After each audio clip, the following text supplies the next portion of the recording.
let's just do a little wild and crazy. Go to the last page first, right? Let's go to the emotional guidance scale. So I'm going to talk a little bit about universal laws. Has anybody seen the movie The Secret or read the book The Secret, Law of Attraction? You guys heard of Law of Attraction? Okay. So the book Think and Grow Rich. You guys familiar with Think and Grow Rich? Okay. So in that book, when he wrote it in the 30s, he actually used the word frequency, vibration, and they made him take it out. Okay, because back then they're like, that's a woo-woo type word. But the law of attraction pretty much states that whatever you're in vibrational frequency with is what you're going to attract into your life.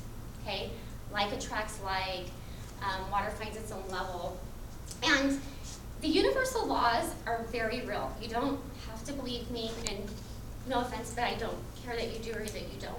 That's your business, truly. But let me give you an example of how universal laws work. We are governed by the universal laws. And as humans, the one that we see, the laws that we see, we believe them because we see them.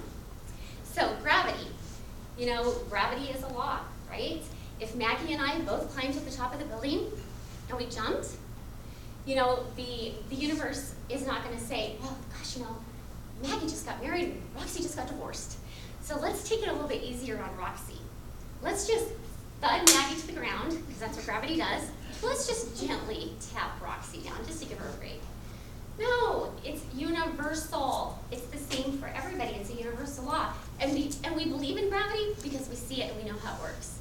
We don't murder it because we see how it works, right? Another universal law, time. Okay, so back in the day, how time even started is the tribes would put out that sundial. You guys remember the sundial? And based on where the sun hit that sundial, they would know what time it is. Same thing, the universe doesn't go, well, you know what, Maggie has this going on, and Roxy has this going on. Let's give Roxy 2 extra hours in her day, but not Maggie. No, it's universal. Everybody gets the same. We see how it works, so we believe in it. These other laws that I'm going to tell you about, there's 7, and hopefully we have time to get through 2 of them, are just as real. They're just as real as gravity and time. However, we tend not to believe them because these particular laws, you kind of have to experience them before you get to believe them. Okay? So, emotional guidance scale. This has to do with the law of attraction. So, what the emotional guidance scale is, wherever we are vibrating, frequency, energy, or emotion, whatever word you want to use, wherever you are based on your thoughts in your head is what's going to attract into your life. So the lowest that a human being can be, the lowest emotion, the lowest energy, because they're even proving now scientifically that every single one of our thoughts has a frequency wave, just like a radio wave, okay? And the higher vibration, which is joy, love, appreciation, gratitude, empowerment, very high vibration for a human being. Low vibration, number 22, fear, grief, depression, despair, and powerlessness. I'm going to tell you, most every client that I first meet, when I sit down with them, camp out at 21 and 22 on the vibrational guidance scale. And the reason 21 is insecurity and unworthiness. Most all of us experience insecurity, unworthiness, and fear. So, very low vibrational place to be. On a side note, I want you to think about this. Every decision that you make is based off love or fear, period. Okay, the decision to come here today was based off either love or fear. The love, the idea of learning something from a speaker, or the fear of if I don't show up, what will I miss, or who will see that I'm not there? Every decision you make is based off love and fear. Love or fear. Every decision, I don't care what it is. So if we operate from a higher vibration, which is joy, love, appreciation, gratitude, and empowerment, we will attract more of that and more of that. And that's the law of attraction. So if I am a woman that's making $1,000 a month, but I want to make $10,000 a month, and I really want to play and learn about the law of attraction, see if it really, really works, I learned that I have to act and behave as if I'm already in possession of what it is that I want. I have to put myself into a life vibration of already having what it is that I want, instead of living in the vibration of not having what I want. So, here's Roxy, $1,000 a month. Or let's say Natalie. Here's Natalie, $1,000 a month, okay? If Natalie wants $10,000 a month, Natalie has got to put herself in alignment to create $10,000 in a month to have that. But she's not going to get it if she's always down here feeling unworthy, insecure, things can happen to her, that negative self-talk, right? But a woman who's making $10,000 a month, this woman is confident, this woman knows where she's going, this woman probably doesn't spend a lot of time in drama, this woman probably doesn't spend a lot of time in self-sabotaging behaviors, because you guys have friends who make crazy money and who are so successful, and you have friends who are not. Take for 2 seconds and think about the difference in those people and how they think, what they participate in or what they don't participate in, right? So, back to what you were saying, we have to be so picky about who we surround ourselves with. We have to be so picky about where we spend our time, meaning are we on the phone talking with a girlfriend, complaining about your day? It's no different than going to a buffet. If all of us stood up right now and we walked across the street to the buffet and we started eating, nobody would put anything on their plate that made them sick, right? Would you guys put anything on your plate that gave you gas? No. Would you put anything on your plate that's going to make you belch? No? What about the potential of liking something? Which, right, we hang out with people that were potentially, someday that person's going to be who they used to be, or potentially this could work out. We don't eat a black olive if we don't like it with the potential of possibly liking it. No, we don't like the black olive. We're not going to eat it. We're so picky what we put on our plate. You have to be just as picky, if not more picky, who you're surrounding yourself with, what books you're reading, where your mindset is. Are you being a deliberate creator throughout your day? Are you doing self-affirmations? Or are you just kind of taking what comes to you? Got to be picky. If you don't like the results that you have out here, then you got to change it in here. That's it. You change it in here, and it starts changing out here. And that's why with God, he said, become the change that you want to see. There's so much truth to that. You start changing, and you watch your world shift. You're going to start creating different people, different friendships, and the ones who were your friends maybe aren't going to be your friends anymore, because you start to shift and raise your vibration because you want to create a different world for you.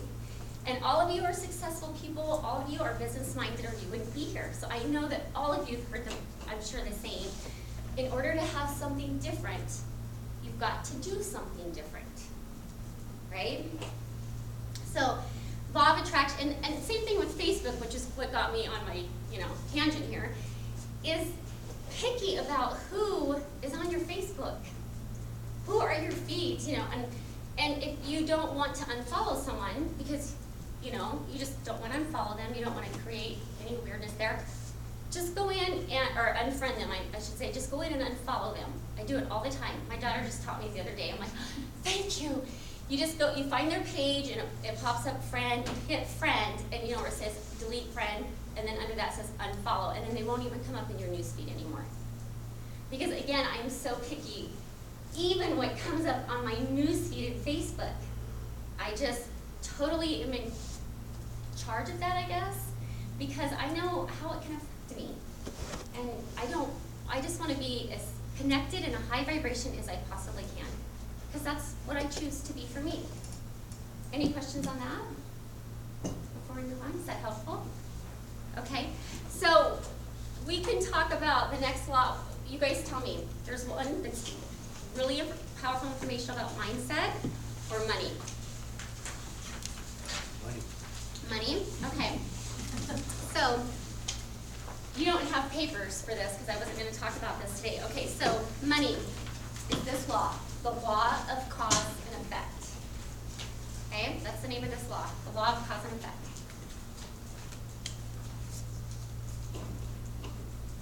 So I'll explain the law a little bit, and then I'll explain how the money money portion works of it. The law of cause and effect is that for every cause that you put out in anything in this world, there's an effect. It's the boomerang theory, or the golden rule theory, right? What you put out, you get back. And it's quite true. It's just that it may not come back the way that you think it's going to come back. So, for money, and I have tested this, and tested this, and tested this myself, is money goes like this. Money's an energy just like the law of attraction is energy. That's why it's called currency. Ever thought about that?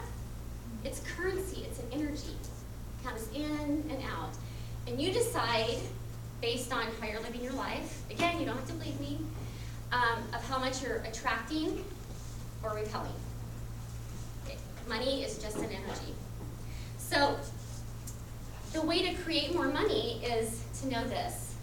The service that you provide is in direct proportion to the money that you're going to make.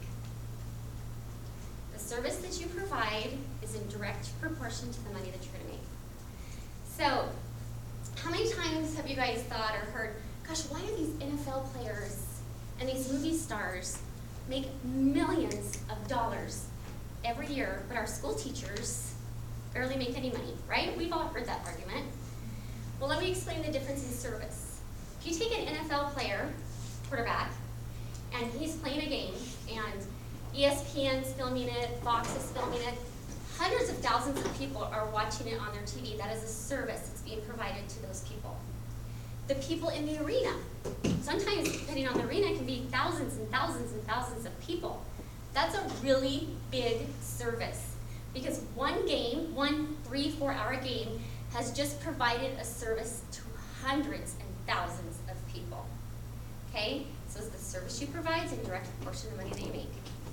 Same thing with a school teacher. School teacher pretty much sees the same 30 kids every day.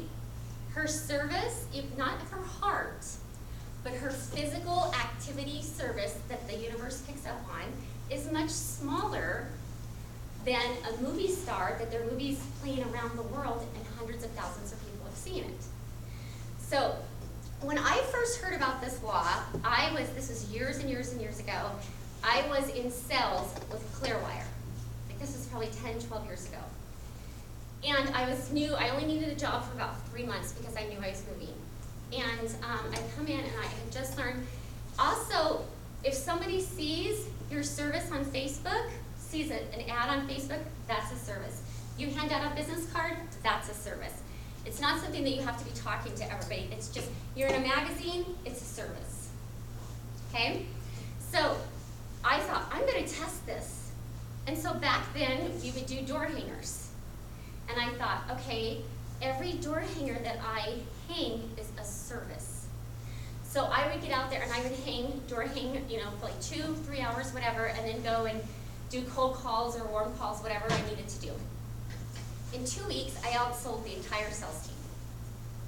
So that was my first 2 weeks of the business. And nobody that ever worked at Clearwire had ever even made their goal in their first month. The second month, I did the same thing. I actually started giving sales away. And I had my sales manager and this group of guys sit down and go, okay, what are you doing? I go, okay, well, I just learned about this universal law. I'm like, and they're like, what? And I go, no, and I'm trying to explain it to them. I go, I'm door hanging, and that's providing a service, but I'm not getting hung up on where the business comes from. So this one guy goes, I'll never forget, his door hanging does not work. I've hung my girlfriend's neighborhood 3 times and mine twice, and I've never gotten a call. I go, but have you got calls from other people? Yeah, but they're referrals. You do not get to decide where the money comes from. You do not get to decide how the money comes to you. You don't get to decide that. My business that I focus on is my why. What is my why? My why is getting out there and providing a service and not caring where the money comes from. The money just comes. The more activity that I do, the more service that I provide, and I do not worry about the money.